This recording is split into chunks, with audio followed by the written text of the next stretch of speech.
En vrai, j'ai vu récemment dans un de nos commentaires qu'il y avait un gars qui disait, les gars, j'ai l'impression d'avoir fait toutes mes tâches et je suis un peu perdu dans le sens où je ne sais pas quoi faire de plus.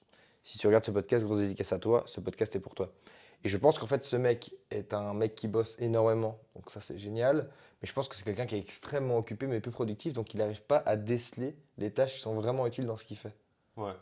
Ça, c'est un des trucs les plus communs, mais ça nous arrive aussi toujours un peu. C'est toujours un peu un combat constant, mais ça nous arrivait, mais tellement plus, en tout cas pour moi, quand on débutait l'entrepreneuriat, Clairement. de j'ai l'impression que je fais plein de choses que je devrais faire, pourtant j'arrive pas trop à voir les résultats, j'essaie d'être productif, mais je le suis pas tant que ça. Il y a un delta, mais monstre, monstre, et je vous le dis vraiment avec l'expérience, entre penser qu'on est productif et réellement l'être. Genre Mhm. faire quelque chose qui amène à un résultat et juste bouger de gauche à droite. Ouais. Comment tu gères ça? T'as déjà eu des conneries un peu là-dessus? Parce que je pense qu'on va faire dans le podcast, c'est on va partager nos techniques, nos connaissances, nos expériences, ce sur quoi nous on s'est cassé la gueule. Ouais. L'idée, c'est de pouvoir faire en sorte que le gars qui écoute ça ou qui nous regarde nos magnifiques visages puisse avoir à la fin de celui-ci une meilleure compréhension de OK, comment est-ce que je peux réussir à travailler pour avoir des résultats et comment est-ce que je peux ne pas juste essayer d'avoir l'impression de travailler tout le temps, mais pas vraiment avancer vers quelque chose. Parce que je pense que c'est un des gros problèmes de penser que l'entrepreneuriat ou penser que parce qu'on taffe constamment, en fait, on va avoir des résultats, alors que c'est pas le cas. Ouais, clairement. Bah ouais, moi j'ai réussi un peu ça et aussi j'ai réussi un peu cette idée de se dire d'en fait te sentir mal. Tu te sens mal en fait quand tu bosses Ouais, pas parce que tu es dans ce truc constant où tu es occupé, ton cerveau est occupé et quand tu te permets de penser à d'autres choses ou quoi, tu as cette espèce de feeling où tu te ressens comme un imposteur, où tu as mais t'es une ouais, merde, t'as une entreprise, t'as des employés, t'as ça, et pour autant tu travailles pas en ce moment, qu'est-ce que tu fous, tu vois, t'es censé bosser tout le temps et tout. Et je pense que ça vient de plein de choses, mais je pense surtout que ça vient d'un peu l'ancienne manière de travailler, l'ancienne manière d'entreprendre. Dans le sens où tu vois les anciens entrepreneurs qui lancent des business de zéro, tu as l'exemple de, je sais pas, Zuckerberg dans sa chambre ou quoi, tu as l'impression que le gars était genre constamment sur son PC en train de chipoter et de coder des choses, alors qu'en réalité, je pense pas que c'était vraiment le cas, quoi. ouais, je pense qu'il y a une sorte de cliché. Moi, je pense qu'il faut faire attention à cette idée que parce qu'on travaille dur, on doit avoir des résultats. Je pense que c'est le travail plus intelligent qui va mener du résultat. Et trop souvent, quand on débute, c'est pour ça qu'on en parle beaucoup dans les podcasts, trop souvent, selon moi, on va travailler sur des tâches qui n'ont pas vraiment d'effet de levier ou qui ne Mhm. créent pas vraiment de résultats. On va avoir l'impression de travailler constamment tout le temps. Et pourtant, on n'arrive pas vraiment à avoir les résultats qu'on recherche. Et très souvent, si tu analyses la journée là où ce mec passe du temps, et si j'analysais comment est-ce que j'utilisais mon temps quand je débutais l'entrepreneuriat, 80% de ce que je faisais ne servait à rien. Et pourtant, on a un peu ce sens de, on met un peu notre estime personnelle et notre sentiment qu'on avance dans l'entrepreneuriat sur ce qu'on fait et non pas ce qu'on produit. Ouais, Pour moi, il y a une différence énorme sur se mesurer juste sur nos inputs, donc les actions qu'on va fournir, se mesurer sur les outputs, sur les résultats que ces actions vont fournir. Il faut essayer le plus possible de se concentrer sur ces actions qui vont réellement, réellement nous permettre d'avoir du résultat. ouais, clairement. Trop souvent, on le voit tout le temps, des gens qui mettent leur temps sur des choses qui servent à rien. On s'en fout que vous travaillez 20 heures par jour ou que vous en travaillez 20 heures par jour, le toujours, mec qui toujours abuse. plus, 50 heures par minute, ou que vous travaillez 4 heures du moment que vous arrivez à avoir le résultat que vous recherchez en entrepreneuriat. clairement. C'est exactement ça. Le podcast est fini. Non, C'est ouais. terminé. Bonne journée les gars. Comment est-ce que toi, du coup, tu arrives un peu à déceler le moment où tu te dis, vas-y, là, je travaille vraiment pour rien, quoi. Genre, parce que moi, même actuellement, hein, j'ai encore ce truc où je me dis, je me perds dans ce truc où j'essaie de peaufiner des scripts de contenu ou quoi, alors qu'en soi, le script de contenu, je sais exactement ce que je vais dire. À l'oral, je lis rien, tu vois. Genre, c'est juste Ouais. que je regarde les points, ok, tac, tac, ok, je vais aller vers par là, vers par là. Mais peaufiner mon script, je sais que ça ne sert à rien. Je sais que ça va pas me rapporter un client de plus, pas me rapporter une vue de plus, un like ou quoi. Bon, un reach en plus, tu vois, d'un potentiel nouveau client. Mais pour autant, je suis dans ce truc de perfectionnement et même de perfectionnisme par moment. Et à quel moment pour toi est-ce qu'il faut qu'on on lâche un peu de l'est sur le côté de vouloir perfectionner une idée? Parce qu'en fait, ça tue notre productivité globale, quoi. Ouais, c'est dur, c'est assez dur à dire. Ça dépend, je pense, de la tâche sur laquelle on passe du temps. Tout pour moi revient à qu'est-ce qu'on a en tête avant de commencer. Et avoir un peu ce plan de quels sont réellement les endroits où je dois mettre mon temps. Ok. C'est je regarde, ok, je veux avoir cet objectif, qu'est-ce que je dois faire pour avoir cet objectif? C'est quoi les actions clés? Et suivre en fait ce qu'on avait en tête. Évidemment, s'il y a des choses, des actions, de l'expérience qui arrivent dans la vraie vie qui nous montrent que notre plan initial n'est pas bon, ce qui arrive très souvent, on s'adapte. Mais si on sait qu'on ne devrait pas faire quelque chose, qu'on ne devrait pas peaufiner le script, c'est con comme truc, mais juste le fais pas. Ouais, c'est clair. Et tout revient à, pour moi, revenir toujours à l'essentiel. Le vrai progrès pour moi, c'est virer ce qui est non essentiel, ce qui sert à rien. Il y a un concept que j'utilise très souvent dans presque tout, qui est cette notion de Schwerpunkt. Je crois que je t'en Ouais. avais déjà parlé. Ouais. Pour l'expliquer rapidement, c'est un concept qui vient du Blitzkrieg, donc de la guerre éclair allemande pendant la Seconde Guerre mondiale. Et la notion de Schwerpunkt, je crois en anglais, ça veut dire quelque chose comme point focal ou point essentiel, qui est si hypothétiquement on avait un champ de bataille avec des soldats qui étaient répartis sur toutes les lignes ennemies, et que nous on avait des soldats, des munitions, des armes de notre côté, on ne devrait pas répartir tous nos soldats, toutes nos ressources de manière uniforme sur la ligne ennemie, mais on devrait essayer d'identifier les lignes ennemies, identifier le point de cassure dans les lignes ennemies, le point de faiblesse, et foutre tout ce qu'on a dessus, foutre toutes nos ressources dessus. Ouais. Parce que c'est en faisant ça qu'on va rentrer dans les lignes ennemies et que derrière on va gagner le front et qu'on va passer à l'étape suivante de la guerre. Plutôt que de mettre toutes nos ressources partout et de ne pas vraiment progresser. Et pour moi, cette notion, elle s'applique à tout ce qu'on fait et elle s'applique particulièrement à cette notion de être productif vs être occupé. Bon messieurs, on s'est fait interrompre. Je disais notion de Schwerpunkt qui s'applique particulièrement à un concept de Schwerpunkt qui s'applique particulièrement à cette notion d'être productif vs être occupé. Il faut constamment utiliser les ressources qu'on a, qui est pour nous, surtout quand on débute, notre temps et notre attention sur ces lignes ennemies. Bon, évidemment, on n'est pas en train d'essayer de gagner une guerre, mais il y a un peu Quoique, cette notion quoique. quand même, hein. Donc, utiliser les ressources qu'on a quand on débute sur les meilleurs endroits sur le front. C'est pour ça que pour moi, c'est extrêmement important dans un premier temps, au lieu de juste se lancer dans la guerre. Évidemment, il faut commencer à agir pour pouvoir avoir des axes, pour pouvoir avoir des connaissances du terrain, mais essayer de se dire, ok, sur quoi est-ce que je dois mettre mon temps? Mhm. Quel est mon objectif? Et avec cet objectif en tête, où est-ce que je dois mettre mon temps? Et une technique que j'aime bien pour ça, enfin il y a deux gros points. Le premier, c'est juste regarder des gars qui ont fait ce que je veux accomplir, qu'est-ce qu'ils ont fait à mon étape. Et essayer le plus possible de pouvoir se renseigner sur qu'est-ce qu'ils ont fait, avoir des conseils de personnes qui ont pu progresser, atteindre le résultat qu'on a atteint et qui vont pouvoir nous dire, ok, le plus important c'est que tu mettes ton temps là-dessus, là-dessus, là-dessus. Et que par contre, tu évites à tout prix de gâcher ton temps sur cette chose-là. Et là, je sais que si moi j'avais entendu ça à l'époque, j'aurais un peu des pensées limitantes ou autres. Envoyer des messages. Genre vraiment trouver des mecs sur YouTube, vous leur envoyez des messages, vous commencez une conversation, vous leur vous posez une question, vous leur demandez un conseil. En général, les gens sont contents de vous aider. Ouais. Et ça peut vous faire gagner un temps qui est monstre. Je dis juste la deuxième technique et après je te laisse enchaîner, qui est pour moi extrêmement forte. Je l'utilise pour tout, c'est reverse thinking, donc penser à l'inverse. Qu'est-ce que je ne devrais pas faire pour atteindre mon objectif? Qu'est-ce que je ne devrais pas faire pour atteindre mon objectif? Et à chaque fois qu'on dit ça, on arrive à trouver donc les actions qui sont très banales, très classiques. Et si on les inverse, on arrive au résultat. Je prends un exemple. Je veux développer ma chaîne YouTube. C'est mon objectif. Pas spécialement la monétiser ou autre. Je veux juste la développer. Je veux atteindre peut-être les 1000 abonnés. Même si ce n'est pas forcément un objectif qu'on conseille d'aller chercher Ouais, les non. nombres d'abonnés. Mais on va prendre, c'est un exemple qui est assez concret. Qu'est-ce que je ne devrais pas faire pour atteindre cet objectif? Je ne devrais pas créer de contenu. Je ne devrais pas poster souvent. Je devrais arrêter de faire du contenu. Et je ne devrais pas m'améliorer sur mon contenu. C'est parfait en fait. J'ai juste qu'à poster du contenu, j'ai juste qu'à poster du bon contenu, juste qu'à le faire longtemps et j'ai juste qu'à m'améliorer en le faisant. Ouais. C'est complètement con, mais là on a trouvé exactement ce qu'on devrait faire. Bon, c'est juste un exemple, il y a peut-être autre chose qui arrive dans la réalité, dans l'avancement vers cet objectif. Juste en se posant cette question, en inversant, on a trouvé exactement là où je devrais mettre mon temps. Et aller optimiser des petits trucs qui servent à rien, de petits trucs de test, de texte, de description, de vidéo, de je ne sais quoi, en fait ça ne rentre pas dans ses actions les plus importantes.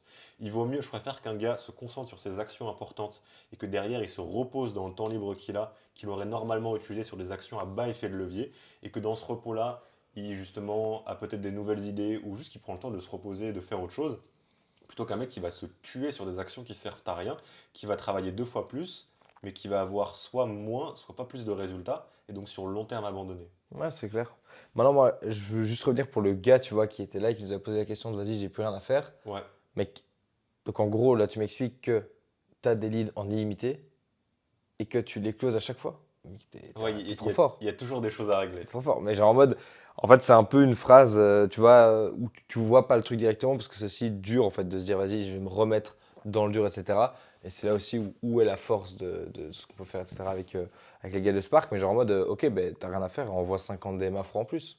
Envoie Ouais. 100 DMA francs en plus. C'est là où c'est trop clé, trop important de trouver les actions où on peut balancer du volume. Ouais, envoyer plus de volume sur, on l'a dit lors de 3 podcasts du coup, genre, mais ce n'est que de l'acquisition au début, quoi. Ah, au début, c'est que de l'acquisition. Poste plus de contenu. Poste plus de meilleur contenu. Ou poste pas plus de contenu, mais poste juste du meilleur. Ouais, Envoie plus de DM. Appelle plus de gens. Enfin, plein de choses en fait. ouais. C'est inconcevable, je trouve, dans les 3 premières années, même en fait, dans même ma vie, mec. Honnêtement, il n'y a pas des moments où je me dis, vas-y, j'ai rien à faire, quoi. Je peux constamment faire des choses. Maintenant, est-ce que c'est des choses pour être occupé ou être productif? Exactement. C'est Mais, est-ce que tu devrais, tu peux, mais est-ce que tu devrais? c'est ça. C'est ça la vraie question à avoir. Mais pour autant, il y a toujours des choses à faire, quoi. Hmm. Et je pense que te focus que sur l'acquisition quand tu as des moments un peu de doute qui planent où tu te dis, vas-y, si je travaille, enfin, si je ne travaille pas, je me sentirai mal, autant que je travaille, mais autant que je travaille sur quelque chose d'utile, quoi. Ouais. Travaille sur ta création de contenu, travaille sur ton acquisition. Et il faut faire attention vraiment à cette. Là, je parle par expérience personnelle, à tirer toute cette estime personnelle, tout notre vision de nous au quotidien sur juste une to-do list qu'on va réussir à peut-être cocher à la fin de la journée ou sur ah bah là j'ai pris une pause, et bah en fait je suis qu'une merde parce que j'aurais pu mieux utiliser ou je ne sais quoi mon temps. Il y aura toujours un gars qui va être meilleur que vous et il y aura toujours beaucoup plus de choses que vous auriez pu faire. Et si vous passez votre temps à vous fouetter parce que vous n'avez pas réussi à être le plus productif possible, en fait vous allez juste peut-être réussir à atteindre des résultats, mais vous allez vous sentir comme une merde. Pas sûr que ce soit C'est un. pas très sain sur le long terme. Ouais. Et je pense qu'il y a un vrai truc aussi à ce niveau-là, c'est que moi j'ai beaucoup ressenti et que parfois j'ai encore, quand je prends du temps à aller par exemple en boire un verre avec des gens ou quoi, j'ai tout de suite une petite voix sur mon épaule qui me dit, tu pourrais tourner une vidéo, tu pourrais envoyer plus de messages, tu pourrais coordonner tes équipes, tu pourrais review des calls de vente de tes gars. Enfin, tu vois, Mhm. plein de trucs comme ça. Il faut réussir à dire à sa petite voix, ta gueule. Genre en mode, si je le fais, enfin, est-ce que je peux faire ça? Le rythme que je vais m'imposer, est-ce que je peux le faire pendant 3 mois? Non. Est-ce Mhm. que je dois me l'imposer maintenant? Peut-être. Pour le coup, là, non, parce que je suis dans un moment social avec d'autres gens. Donc, je le ferai juste à un moment où ben, j'ai pas cette activité sociale, quoi. Ouais. En fait, à partir du moment où vous avez des activités sociales qui sont saines et où vous n'en avez pas à excès, à outrance, vous pouvez vous permettre et vous devez même vous permettre de prendre du temps avec votre famille, prendre du temps avec votre copine, prendre du temps avec votre copain, prendre du temps avec juste vos amis. C'est pas grave d'aller au restaurant, c'est bien. Genre, c'est pas grave de perdre une après-midi à aller dans un parc et jouer au foot et faire un five avec des potes, c'est bien. Ouais, je suis complètement d'accord. Après, ça revient pour moi toujours à qu'est-ce que le gars qui voit ça, il juge comme bon. Si pour lui, c'est pas du tout important, je sais pas, d'aller jouer au foot ou j'en sais rien. Bah. Oui, Enfin, oui. si pour toi, là, actuellement, vraiment, de manière objective, ce qui est le plus important, c'est de taffer le plus possible, fais ça en fait. Oui, fais ce qui mais ne fais mais du coup après, comme on le dit, tu dois toujours avoir les bonnes attentes par rapport aux actions que tu fournis. Ouais. Tu vas fournir 12 heures de taf aujourd'hui, mais si ces 12 heures de taf à extrêmement bas effet de levier type changer je sais pas, changer ton logo, Mm. aller parler avec ChatGPT pour changer ton offre, ou simplement créer un nouveau projet, un nouveau produit de A à Z avec le go-to-market, etc., d'un truc que tu lanceras jamais. Là, je prends un exemple typique, c'est là, le gros week-end qu'on fait ensemble avec Nathan et un pote dans le sud. En soi, j'aurais pu être chez moi et techniquement être plus productif dans le sens où j'aurais pu Ouais. travailler quasiment toute la journée. Alors que là, on prend le temps de discuter, on se balade, on va au resto, bref, on fait autre chose. Sauf qu'en fait, si je pense aux résultats que je veux aller chercher, mes résultats entrepreneuriaux et aussi mes résultats personnels en tant qu'homme, de ce qui m'épanouit, ce que j'ai envie de créer, de construire et l'impact que j'ai envie d'avoir, ben en fait, c'est ça le meilleur choix. Donc, il faut vraiment pour moi faire attention dans ce monde où on peut constamment être occupé à toujours se dire que ce qu'on recherche, c'est faire et non pas derrière produire. Parce que là, ce qu'on fait actuellement, c'est ça qui va réellement produire derrière, selon moi. Produire des idées avec ces conversations, même produire des amitiés, Ouais, c'est produire ça. du contenu, tout. Et pour moi, il faut essayer le plus possible de se dire, c'est quoi ce résultat, ce putain de résultat que je cherche? C'est quoi ce putain d'action que je dois faire pour avoir ce résultat? Et se concentrer là-dessus et ne pas se perdre dans tout ce qu'on peut voir sur Instagram ou autre ou je ne sais quoi de euh, il faut absolument travailler dur pour avoir des résultats. Moi, je te dis aujourd'hui, tu dois travailler dur pour avoir des résultats, mais il y a des gens qui travaillent dur qui n'ont pas de résultats. Ouais, c'est ça. En fait, Femmes de ménage, ouvriers ou autres, ils travaillent plus dur que la plupart des gens et ils ne sont pas millionnaires. ouais.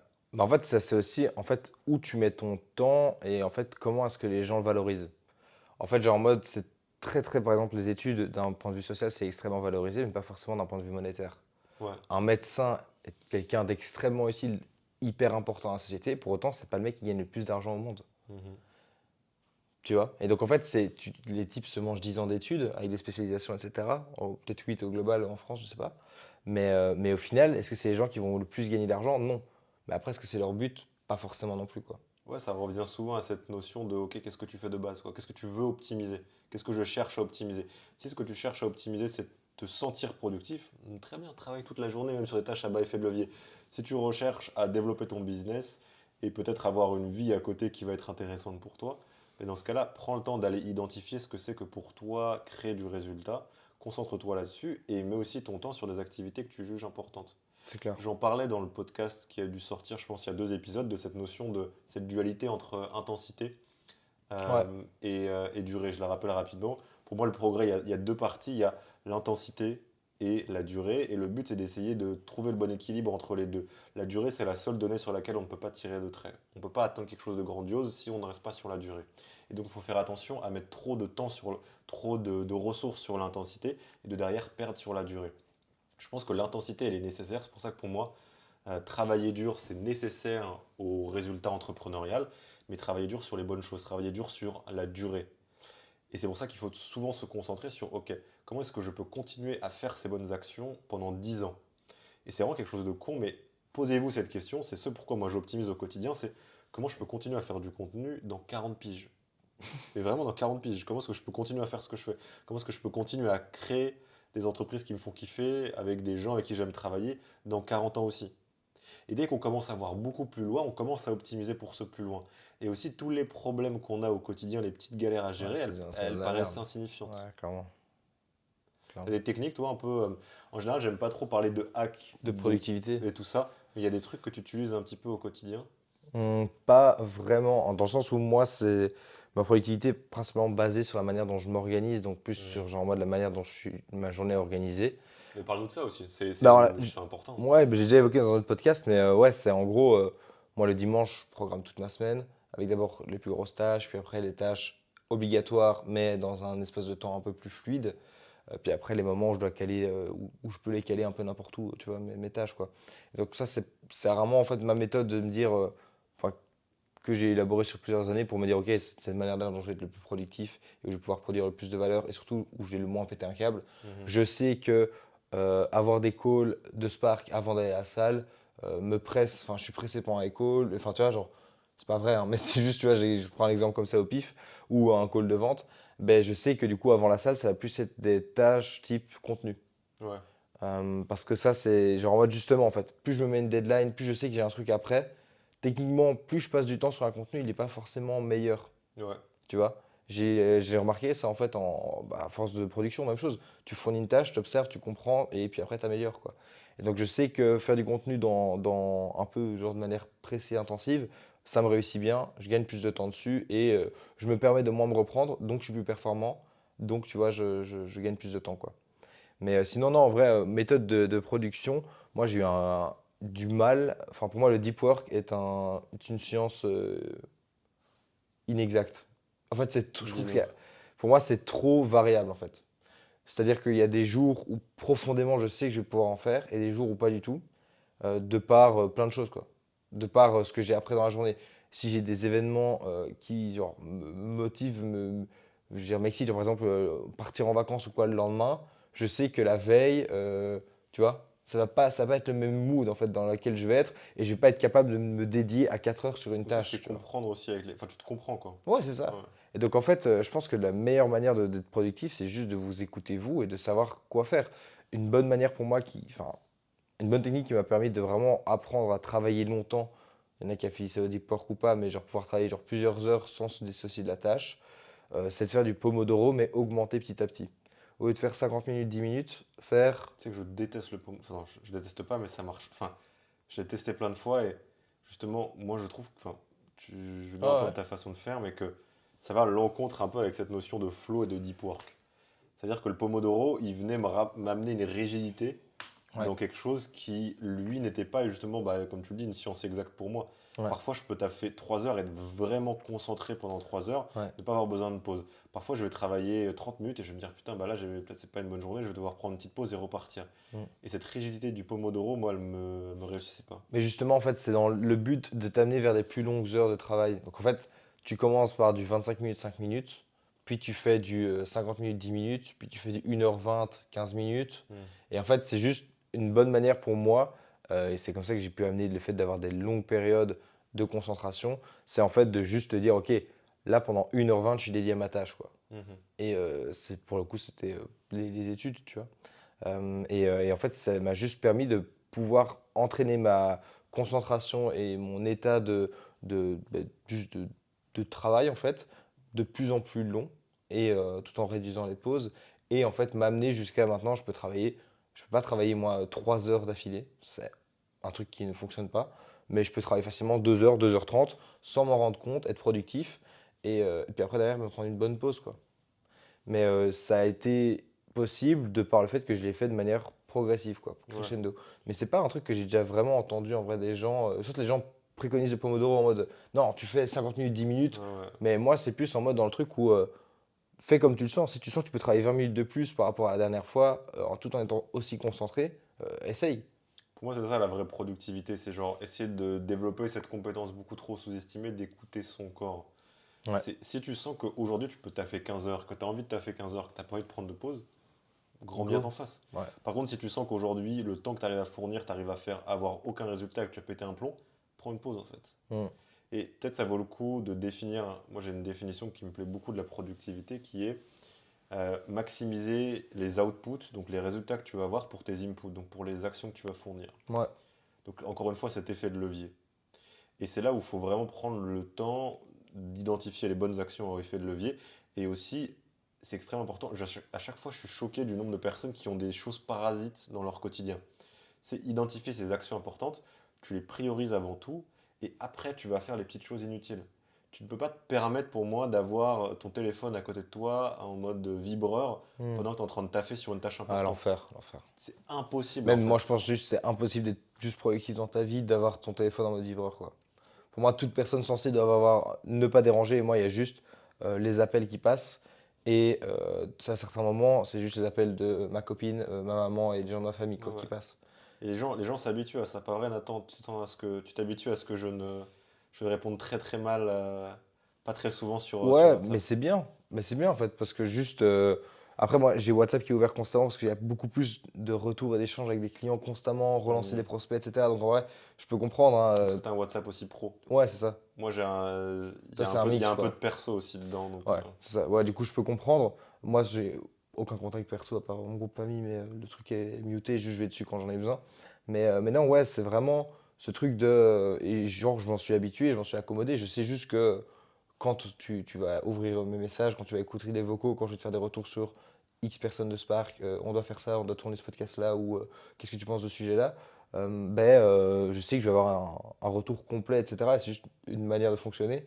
Et je pense qu'il n'y a pas enfin, pas de personnes où, genre, en mode, tu te dis putain, l'enculé, quoi, ouais, ouais. il me répond pas pendant 10 heures, Mais c'est souvent, vraiment les personnes qui ont ce mode de genre, on va dire, ne pas déranger au mode Ouais, avion ou ouais, sont pas ouais. très souvent sur leur téléphone, ils comprennent les autres personnes qui ont Oui, aussi bah oui. ça. Et justement, tu commences à aussi mettre plus de poids sur toi, ce que tu vas faire en gros pour interrompre la personne. Tu vas pas forcément envoyer plein de messages qui servent à rien. Tu vas te dire, bah Ouais. oui, bah, quand j'envoie un message, il faut qu'il soit Perf, quoi. plutôt impactant. Ouais. Il y a aussi tout ce côté sur être occupé, productif, sur tout le côté, on va dire, qui est un peu lié au développement personnel qui est essayer d'accumuler une routine à rallonge, Ouais, bah ça, faire des ouais. choses Ça, c'était un des pires erreurs. On en a parlé avec les mais gars, ils classiques. perdaient du temps de fou. Je pense qu'il y a un gros, toute l'économie un peu de la productivité, je trouve, pour beaucoup, c'est un peu de la masturbation mentale, quoi. Ouais, bah, C'est même avoir beaucoup de ton petit choses, hein. truc bien, machin, ça me fait penser, penser aux meufs au collège qui étaient là en train de surligner parfaitement. Toutes leurs synthèses, gars. Mec, à l'UNIF, les synthèses, le truc, c'est des drapeaux. Ça finit en drapeau bizarre. Ouais, non, non, non, ça, je suis. Franchement, j'ai l'impression que les mecs les plus productifs, ils reviennent à un truc genre débile. Je sais pas si tu connais, tu vois le Midwit meme ou pas? Oui, oui, C'est pour ceux qui écoutent ou juste qui l'ont pas en tête, qui regardent. C'est un mème qui est pour moi un des meilleurs oui. mèmes qui Ouais, ouais, existent c'est où hilarant. on a en gros un graphique avec sur l'axe des X, donc horizontal, le QI. Ouais. Donc de quelqu'un de très débile tout à gauche et de quelqu'un de très intelligent tout à droite. Et donc il y a quelqu'un de débile à gauche, quelqu'un de débile à droite et quelqu'un de Moyen, normal au en fait. milieu. Tu aurais les trucs décents, en fait, de QI. Exactement. Et je sais plus comment ça s'appelle, une belle curve en anglais, je sais plus. Ouais. Il y a une répartition du pourcentage de la population, donc logiquement, il n'y a pas grand monde sur ces gens débiles, il n'y a pas grand monde sur ces gens intelligents, il y a la plupart des gens au milieu. Et en fait, ce même montre que le mec complètement débile, le mec extrêmement intelligent, expert, fait la même chose. Et celui du milieu, il est en train de Ouais, complexifier pour rien. exact. Un exemple typique, c'était que moi j'aime bien, c'est au milieu, tu vois quelqu'un qui a Notion, qui est intégré à Obsidian, à je sais quoi, quelle prise de notes ou autre pour avoir son second cerveau ou je ne sais quoi. Alors que le mec débile, il a Apple Note et le mec extrêmement intelligent, il a genre Apple Note aussi. Ouais. Et plus je progresse, plus je me rends compte que c'est ça. Je m'organise presque maintenant avec j'ai mon ordi, j'ai une porte qui claque. J'ai mon ordi, j'ai un carnet et la veille, je note mes actions clés que je dois faire en priorité et à quelle heure je vais les faire. C'est Clairement. tout. Mais moi, j'ai fait une vidéo là-dessus hein, qui disait en mode les gens. Enfin, justement, ça reprenait du coup cette curve et ce même. Et c'était genre en mode les gens débiles font plus d'argent que les gens intelligents, étaient trop intelligents pour le moment pour faire de l'argent. Oui, il y a des Parce que gens tu te plus focus. débiles que toi qui font bien plus de thunes Ah, que mais toi. tous les gens beaucoup plus débiles que toi font beaucoup plus de thunes que toi parce qu'ils sont focus sur un truc et qu'ils font. Et toi, tu penses. J'ai une autre analogie là-dessus qui me fait sourire et c'est typique, ça rentre bien dans ce thème-là. C'est les gars à la salle qui vont s'entraîner 100% science-based, ce qui est pas si mal, tu vois, d'essayer Hmm. de lier la science à l'entraînement, mais qui se retrouvent à ne pas se donner à fond à la salle. Tu comptes toutes tes répétitions parfaitement, tu t'arrêtes à la répétition que tu avais prévue dans ton planning il y a Ouais. 3 mois. Alors que derrière, tu vois un mec qui a un meilleur physique et qui s'entraîne un peu comme un bourrin et juste Il il va à va à l'échec à l'échec. chaque fois, ouais. Ah, vraiment. Et c'est un peu ça avec le mec, c'est dans l'entrepreneuriat, c'est j'ai ma liste de prospects, j'ai pas essayé de forcément optimiser un truc de fou, c'est je prends le téléphone, j'appelle. Ouais. Voilà. Ouais, ou même, genre, moi, j'ai fini ma liste de prospects, il me reste 40 minutes, bah, au lieu d'aller mettre une vidéo de merde ou quoi, je vais juste taper à la main comme un connard des noms d'entreprises qui me passent par la tête et je continue de les appeler, Ah, tu vois. mais il y a tellement de trucs qui rentrent Euh, là-dedans, c'est fascinant. Essayez de. C'est une citation de Saint-Exupéry que j'aime bien, c'est, je crois, je vais sûrement la détruire, mais c'est la perfection, c'est quand il n'y a plus rien à enlever. Et je pense que trop souvent, on a ce problème et ce biais cognitif de penser que le progrès, c'est rajouter. Le progrès, c'est juste rajouter plus de choses sur ma to-do list. En fait, non, ça se trouve, ton progrès, ça aurait été de juste terminer ces tâches à haut action effet de levier, de partir marcher, et en marchant, tu aurais une putain d'idée qui aurait complètement changé ton business, ou qui aurait changé ta vision de je ne sais quoi. clairement. Et ça, j'ai eu trop souvent de penser que le progrès, c'était forcément faire, alors que très souvent, mes plus gros progrès venaient de justement sortir de cet environnement où je faisais, Hmm. pour pouvoir avoir une perspective Ouais, différente. j'ai une crampe de fou au pied. Je sais pas ce qui s'est passé, genre, je sentais le truc arriver. Donc avoir une perspective différente sur ce que je fais. Et c'est quelque chose qui est pour moi important, c'est que je pense que la plupart des mecs qui arrivent à atteindre de grandes choses, ils passent pas forcément plus de temps à taffer, Hmm. ils passent plus de temps à réfléchir ce sur quoi ils doivent taffer.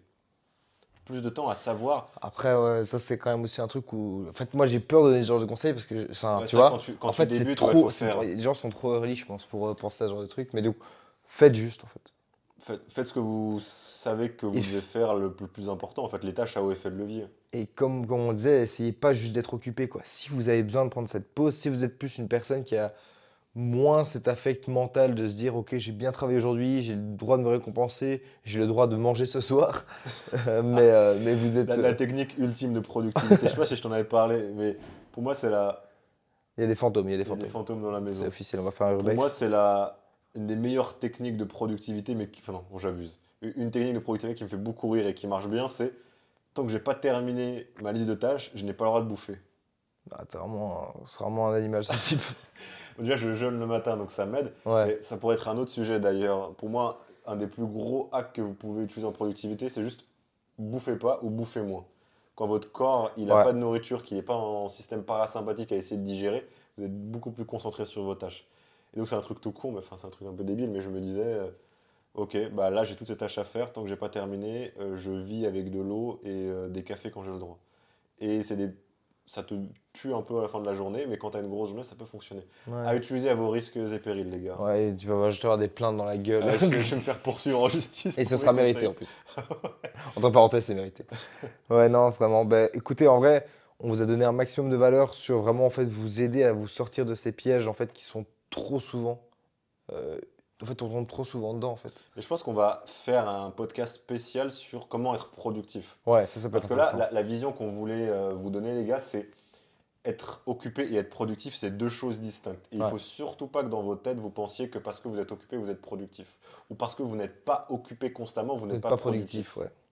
ouais. Mais pour autant, vous avez le droit d'être très occupé si jamais ça vous réussit. Ouais. Si jamais, Mais pour moi, faut être un minimum occupé si tu veux avoir des résultats. ah Faut oui, travailler dur. oui, oui, mais je veux dire en mode, c'est genre si tu as besoin, si tu ressens ce besoin, parce que sinon t'es pas bien, t'arrives pas à dormir le soir, tu culpabilises, occupe-toi plus, travaille plus, c'est pas grave.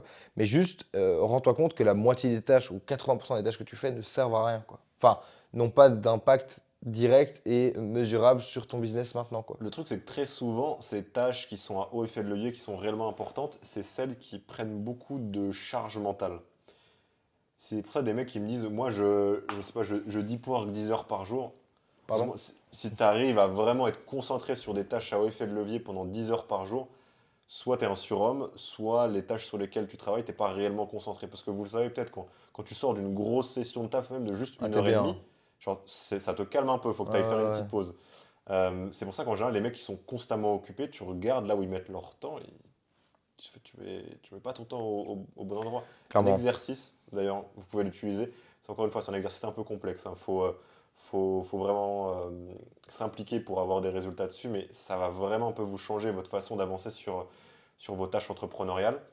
Vous créez un Google Sheet très simple sur votre semaine. Vous mettez de lundi d'un côté ou n'importe quel Google Sheet, peu importe, même limite votre carnet. D'un côté, vous mettez tous les jours de la semaine et de l'autre, vous mettez des créneaux donc, de 15 minutes. Donc en fait, vous séparez votre heure en 4 créneaux de 15 minutes. Donc premier créneau donc de 1 à 15, 15 à 30, 30 à 45 et Ouais. 45 à 60. Et dès que vous allez travailler, vous allez pendant une semaine mettre toujours avec vous un timer toutes les 15 minutes. C'est très chiant parce que ça vous casse dans votre travail, mais ça vous donne une clarté de fou. Toutes les 15 minutes, dès qu'il sonne, vous devez noter sur ce tableau que vous avez qu'est-ce que vous êtes en train de faire. J'ai fait ça sur toute une semaine, même plus, je pense 10 jours, presque 14. Ça m'a donné une clarté de fou parce qu'en fait, on se rend compte où est-ce qu'on utilise réellement cette ressource dont on parlait avec cette notion de Schwerpunkt qui est notre temps, où est-ce qu'elle est vraiment utilisée. Du coup, on reprend, on s'est fait interrompre, il y a un fantôme dans la maison. Non, il y a énormément de vent, on va essayer d'aller faire du surf plus tard, mais du coup, il y a les portes qui claquent, on n'arrive pas à savoir d'où ça vient, donc on va finaliser tout ça.